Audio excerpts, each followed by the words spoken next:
Hi, welcome to the leadership series. I wanted to talk about how to develop as a leader. I think there's this notion that when you're in the job, you get on with it and you make it happen. That's definitely what I've seen in my experience. I'm not saying that is everybody's experience. And I also think that when we go to an interview, we're given a perceived idea of what we're going to bring to the role. It doesn't mean that when we get in the role that this is what we're really going to give, right? Because it's just on a perceived thought. Just like if you have a vision, you haven't gone through that path yet to see how, when this vision unfolds with the pitfalls, the pressures, how do you navigate that? So what I'm going to do is I'm going to give you some tangibles on what you can do or areas that you can look at on how to become a better leader. Now, I'm going to talk a little bit about my own leadership journey just to give you context. And what I would say is I really didn't get told anything in terms of how to be a leader and the importance of self-development, reflection, reflective practice until I went and studied my level 7 in coaching and mentoring. Now, I'm not telling you that's what you must go and do, but what I will do within my coaching, with the things that I learned within that course, I'm going to give you some tangibles. I'm not going to give you loads, so this is not everything, but this puts you in good stead to start that journey. And some of the things, if you're doing it, that's great. I'm hoping that we can delve into it a little bit further. I'm hoping I'm going to aim for about 20 minutes. So you can watch this on your lunch break. You could watch this when you're washing the dishes. You can watch this at home, at the comfort. And by all means, leave comments, connect with me, and hopefully you'll get more insight and more content like this that helps you to develop as a leader. Okay, so first of all, let me tell you a little bit about me. So if you don't know me, my name is Gemma Watson. I grew up like most people. I was born in the UK. I spent a little time in Jamaica. I love Jamaica. The plan is to go there and live at some point. And I came back in primary years, finished my primary school education, and then did secondary. It was filled with a lot of adversity, but at the same time, it was filled with a lot of culture, richness. So it was balanced, but as children, I think you internalize your experiences, and it didn't really, it took me to reach my adulthood to start unpicking some of those internalizations. Some things were as what I perceived and some things were not. But my education, my work history is varied, but generally in education. So this was my last job. I was behaviour and safeguarding manager at a secondary school in South London. I actually did 10 years in secondary phase. I did a few years in primary and I did a few years in college, which was like kind of voluntary work, really. So I've worked across the phases. Outside of that, I've worked in social care, worked in hospitality, all of those fields. I've done some other fields too, but all of those fields I worked up to middle management. I never really went past there because actually what I could see was, I didn't have the language at the time, but I could see why things wasn't working. And it was either going to be one of two things: to go all the way to the top or to leave. And unfortunately, I chose to leave. But that's my time in education. I left education in 2020, decided to go self-employed. And the rest has been history. From being self-employed, I've had the luxury to work in improvement programs across policing, NHS and retail. Wanted to put these up there and I'm going to go through all of them. So as I said, I've gone through middle leadership in all my sectors. I remember my leadership journey, actually, I believe it started something called my mum said when I actually got into the workplace, right? And she talked, this was when I was like 16, my first job. In fact, she didn't really like my first job. I was working in a restaurant and at the time I was cleaning tables. But what she said to me from the beginning, she said, whatever job you're doing, do the job to your best ability. And that always stuck with me. One of the things, I didn't smoke, but she was a smoker. I should say she still is a smoker. But one thing, she used to say things like, be careful how you use your time. So one of the things that she did when she was at work, she never smoked during the day because she understood, and she was always a leader. She understood that there's so much waste because every minute you're going for a cigarette break. And actually that's vital work time. So what she used to do before work and after work, that's her smoking time. So she really drummed that and it really stuck with me. So actually I was always mindful about the time that I used at work. And as I said, I've been self-employed since 2020. I left education. 2025, I set up Mindful Brains, and it's a developed company. It's a limited company, but it's a developed company that looks at development. Personal mastery is what I've called it. And the reason why I've said it's personal mastery, because we know self-mastery is yourself, right? But self-mastery is a very personal journey. It's a personal and contextual journey to yourself. And it may look similar, but I really believe it's about mastery. Often we've mastered the person that we've put out to the world, that masked version, that person that seems safe, that person that didn't have any adversities, that doesn't want to tell the world that their family, what their family set up is because they don't want the judgment, that person that's basically putting their best foot forward, which is not a problem. But actually, you rehearse that person so much, you yourself get lost. And sometimes in life, as you get older, that child in you that maybe likes certain things, you know, and maybe failed at certain things, you've told yourself you don't like these things. And it's funny, right? Sport is one of my passions. And do you know that when I started to work with athletes, because I mentor athletes, my friends were saying, I didn't even know you like sport like that. And it's so interesting on how you can really lose yourself as you get older. So, within Mindful Brains, I've delivered webinars to College of Policing. As I said, I've worked with professional athletes. It's still very infancy, but that's a story for another day. So the theme here is personal mastery. That's the theme. I'm going to put that into how you develop as a leader, right? So let's go through. Oh, just side notes. So I sit on the Safeguarding Case Management Board for UK Athletics. I'm part of some research for King's College London. It's called Bridging Divides. We're really looking at mental health between women and girls. And actually, we're looking at the biological factors. So really exciting. It's a 5-year project. Let's see where it goes. Okay, so help. Where do we start? So there's 3 things that I think are vital, right? So for me, values. Let me tell you why I say values. If I put 10 people in the room and ask you to write down all your values, you're going to have values. We all have values.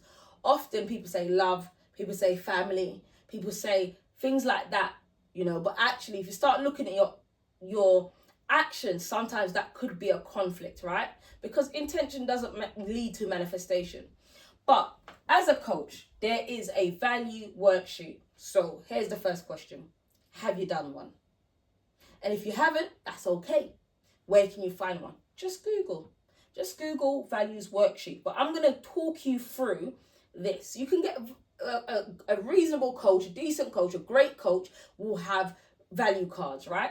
But I'm going to go, if you went online and you looked at this, the idea is you'll have loads of words. So here you can see trust, growth, achievement, accountability, consistency, commitment, correctness, personal growth, collaborate, conduct, quality, innovation. And that's just some of what you can see. So the idea is to tick or circle as much as you feel that you value. And then the idea is to whittle down that list to 10. Now, we're not saying that you don't care about the rest, but what we're saying is you are going to focus on these 5, which you're going to get down to 5, but you're going to go focus on the end list, right? Some people whittle it down to 3, but I would say no more than 5 because it becomes overwhelming. So you'll do 10 first, and then what you'll do is you'll go down to 10 and you'll go down to 5. Now, the idea is that you want to give yourself the next, some people say 6 months. Me, I'm going to tell you a year. 1 year that you are going to use this. So for example, most of your choices should have at least 3 of your 5. And I'm going to give you an example. When I first did this, I had an acronym of how I used to work. It was called THINK. And it was teach, help, inspire, nurture, and to be kind. And then when I did this on me personally, it was still THINK. In some ways, I still use it. It was to be thankful, to be healthy, to be inspired, to be nurtured, and to be kind. So the last 3 was still the same, right? Now, the idea behind it was I had to say to myself, have I always been as healthy as I could be? You know, some of the times you skip the gym or you skip the whatever activity you decided to do. Well, actually, it's going against my values because my values is being healthy. But it's not just about that. That's the reason why I started to learn about meditation. That's the reason why I started to journal. I started to learn about recovery because why? That was all about health, right? Gratitude. I started to practice that because actually I wanted to embed that as a value. So thankful. So already I've got 2 of those values out of the 5. Now, I believe, a lot of people say, oh, you're inspired. I believe to inspire others, you have to stay inspired. So that also then meant what I surrounded myself in, whether it's the things I watch, the things I listen to, the conversations I'm a part. You know, there's that saying in the coaching world, we say, if you're around low frequency, you're going to likely be low frequency. And it's hard when you're going on a personal mastery journey, because there's some things you start to say no to, right? As you're realizing that actually that's not aligning with where I want to be. And that's why values is so important. So if we do this personally first, I think that's really important. And then I want you to think about, as a leader, what's those values? What are those 5 values that you believe as a team is really important? And it's not saying that the others don't matter. But what I'm saying is, as I said, it means that when you look at your team, when you think about the conversations, you think about the way that you implement accountability, consistency, communication, it embodies your values. And as a leader, if you do it, you empower and open the door for the people that you lead to do this activity. So this is just saying awareness of 3 areas. So the next one, personality. Why is this important? Do you know your personality trait? Now I could give you, the list is endless. 16 personalities, 4 tendencies. There's so many, right? But what I'm going to say to you, it doesn't matter what you do. And I'm always doing different personality. I did one on Tony Robbins, a masculine and feminine, to see what it was, test your energy, assuming that I was going to get more masculine energy. By doing the test, I actually got more feminine energy. And when I read the report, it actually made so much sense. But you see, I think media and social media mask your view of certain things. So I'm always doing different things to understand me a bit more. So what is your personality trait? How does that show up in the world? And it's not about good or bad, because I think we need to move beyond this. Now I use 16 personalities, but I also use, there's a book called 4 Tendencies. And what I liked with this is, one of my friends recommended it. It was like, you sound like an obliger. And I was like, okay. And she's like, it's interesting because actually she's an obliger. You wouldn't believe, when I took the test, what did it come back? Now, it's funny enough, a lot of these things will tell you that what you are is innate, but I truly believe, while it might be innate, you can make conscious decisions to change. And I did it the other day on things of what I would do now. So while I might have that innate to oblige and give the yes answer, what I would do, and it came back as, I think it was a rebel. So that was really interesting. But it's important that you yourself understand your character, your psychology, your temperament. Some people think that being an introvert means that you can't communicate, means that you would be shy.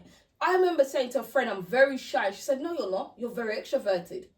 And it just depends, because passion can make it seem like actually you're an extrovert, when actually I'm very much introverted. I very much like my own space. So find out what is your personality trait. In fact, the 16 personalities, you can do that free. You can Google that. But again, then do you know does your team know their personality traits? Because this is what we say. We say play to our strengths. But what if my strength is a perceived strength, and what you're using is a perceived strength?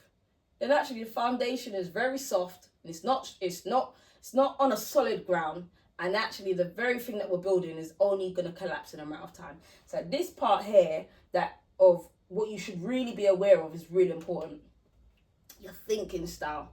Now, the reason why I say this was something I came across, and it was actually called unhelpful thinking styles.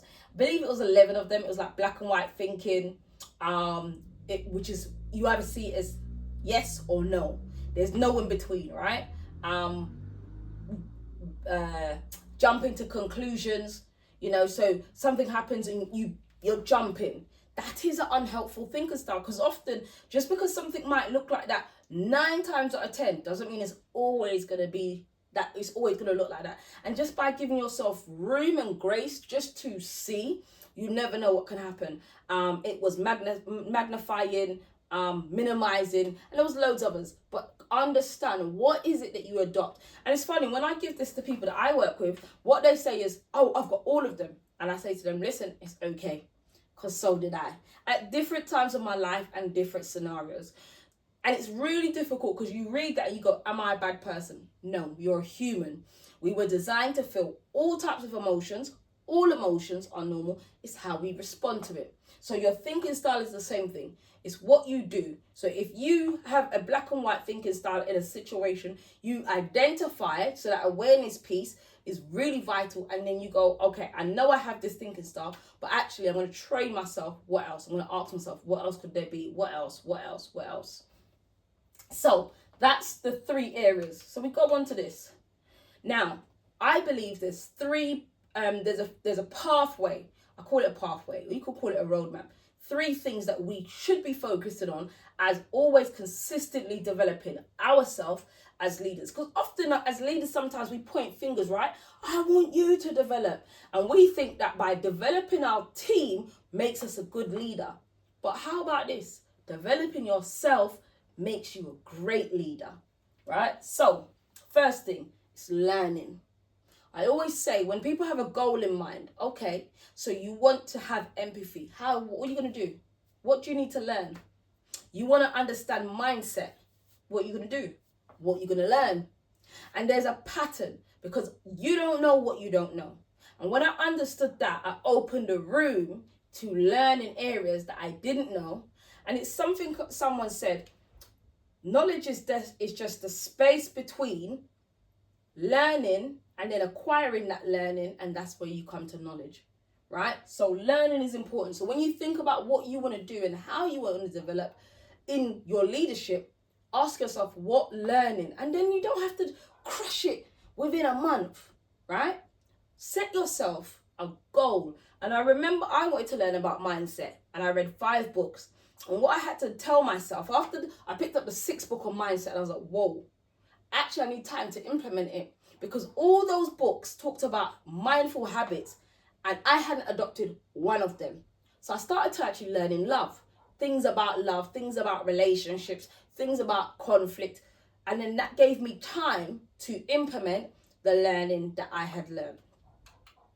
Habits are so important. And sometimes we like going out, and I'm not saying those things are bad, but everything in moderation. We like drinking. That's our way of, letting our hair down. One of the things when I go to retail and I do some stuff there, and you see how many people at the end of their shift get a bottle of wine, get a bottle of drink, and then if I'm there 2-3 days, you see the same people. We've got to say to ourselves, how helpful are these habits? How healthy are these habits? And a lot of times we say, oh, it's the job or it's the demand, and all of these things get in the way, which I have an analogy for that. Someone said to me, so if you knew that you had to do overtime, would you do it? Yes. If you knew you had a heavy day, would you go in early? Yes. Why would you give more to the job that you give more to yourself? And for me, everything shifted. That was a hard thing, but I needed to hear it. So habits, what are, from your learning, what habits are important? So if you decide that you're going to learn about mindset and you find, okay, so I've learned 3 things that people say to adopt with mindset, don't try to adopt the 3, adopt the 1. Adopt the 1 and say, I'm going to do this for a year, and you keep that. And that's how you compound. I always say to people, some people are trying to have 5 things that they're great at. Just stick to 1. One thing that you're going to master the whole of your life. You will be much more effective. The chances are if you master that, and there's other things that's going to come into your toolbox, right? Cognitive shifts. Now, for me, there's few things. There's loads of things I could have given you here, but I'm going to give you a few. And I'm going to give some book recommendations too. So the first thing, ego. Now, I used to think that ego was boasting. That's what I used to think. And it's like when I was growing up, people say, oh, you got a big ego, right? You look good, you feel good, right? But actually, when I give you the first book, The Ego is the Enemy. See, that book changed my perception. I remember I bought it for a few clients and I bought it for a few friends. What you realize ego is, and actually ego is not a bad thing, but again, it goes back to being aware of your ego. And I'm going to give you an example. So I was working out, I had a really good workout. My friend decided to come at my house. Now, normally after the workout, I put my stuff back, right? Because it's me in my own house. This time, because I know my friend's coming, in my mind, I thought, leave it out so they can see that I've worked out. That's just the ego. In the clinical world, they'll often say, name your ego, because then you can say, like, I think my ego might be named Bruce. I don't know why, but I might name it and go, Bruce, get back in. But I don't have a name for it. But actually, I was aware, and I said, look, get back in your box. So it's important, but that's a book that you can really start. The author's called Ryan Holiday. He has so many books, but that's a good place to start. Emotional intelligence. There's so much here I've read on this. Emotional intelligence. You can read that book. You can read emotional agility, mindset. Now, emotional intelligence, there's 5 different areas, right? But this is about understanding your emotions and understanding how you respond to that. It's so important, because a lot of times what we do is we think that, oh, it's the emotion, certain emotions are good or bad, or we'll assume that it's certain emotions are ones I can suppress. And actually, I always say to people, what you suppress manifests in ways that when you least expect it, right? So those are the books. Mindfulness, I could give you so many books here, but I'm not. What I'm going to tell you is that mindfulness is just an approach. It's an approach that allows you to draw attention to things, draw awareness without the judgment. So you might turn and say, I'm feeling fearful. Okay, why am I feeling fearful? Because this has happened to me. And that's okay. But how am I going to respond to that fear? I'm going to give an example. So anyone that doesn't necessarily know, 2 years ago I had sepsis. And that first year of recovery was very scary. I lost a lot of my work and essentially bolted through savings. And while there were fear and definitely stress responses came up in different environments, just being aware of it, I didn't allow those stress responses to overpower my responses. And actually my stress response can go from being flight and fight. And in one particular moment, I could see the fight part coming out. And I didn't have the conversation in there because it wouldn't have been productive. It wouldn't have been helpful. I waited till I calmed down and we had that conversation. It was a safe space. And actually the conversation was really positive. So mindfulness, I think, has helped me. Another thing with mindfulness, it really, once you start to develop it and understand it, it allows you to become very intentional with what you say and what you do, because that's the whole point of it. You're not just doing for the sake of it. A lot of us live on autopilot, and what mindfulness allows you to do is come off that autopilot, or be aware when you do go back onto autopilot and go, hold on, actually, let me be very mindful and intentional. Someone said to me today, they were talking about when I do my stuff on social media, and I said, a lot of people might not realize, but I'm very careful about the things that I say, and I think about the things I'm going to say. I might not have a script, but I'm very intentional with what I say, and that's because I think I've been using mindfulness as a technique for 10 years now. Bias is so important for me. We all know we got a bias, and what I do sometimes with my leadership work, I say, what's yours? Now, it might be because people don't want to admit, but it's important.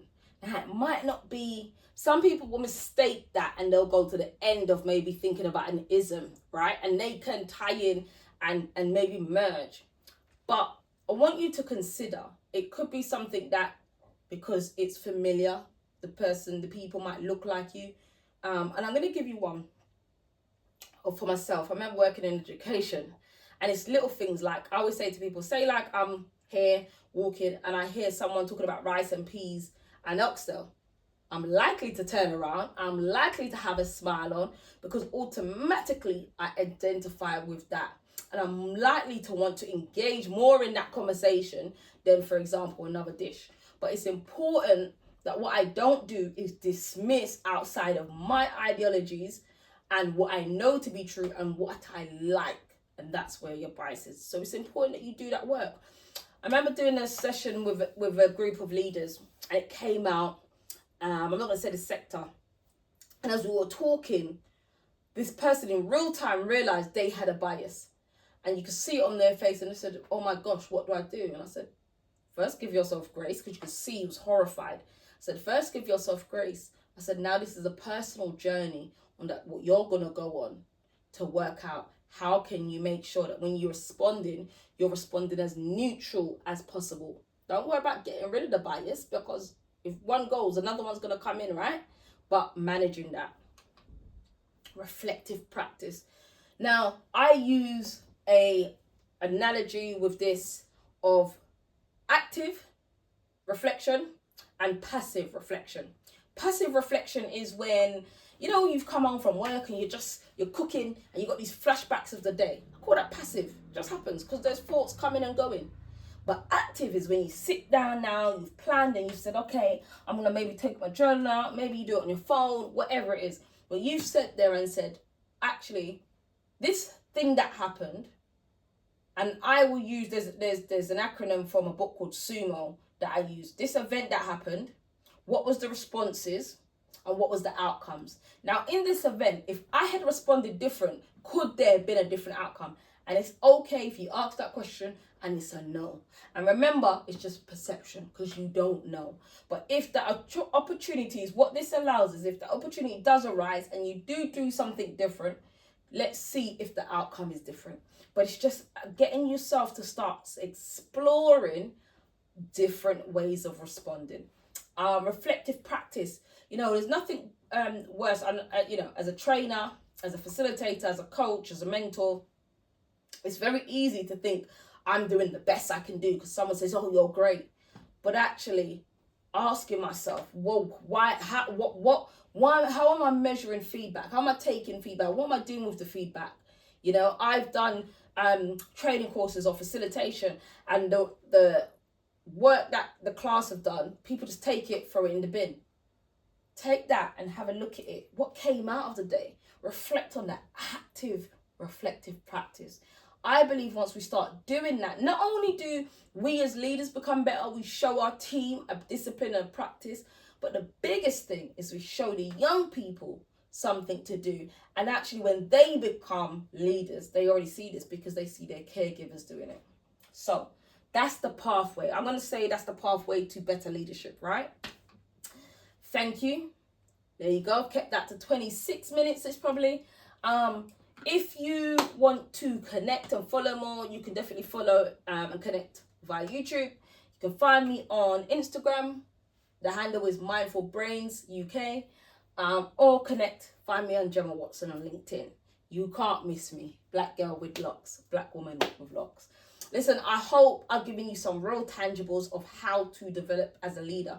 Feel free to connect with me on platforms. Drop me a message. Drop me an email. More than happy to have a conversation because look, this is what I'm talking about. Personal mastery. And one of the things I say to people is the mastery is in the work. The mastery is not in the intention. Let's remember that. Thank you for watching.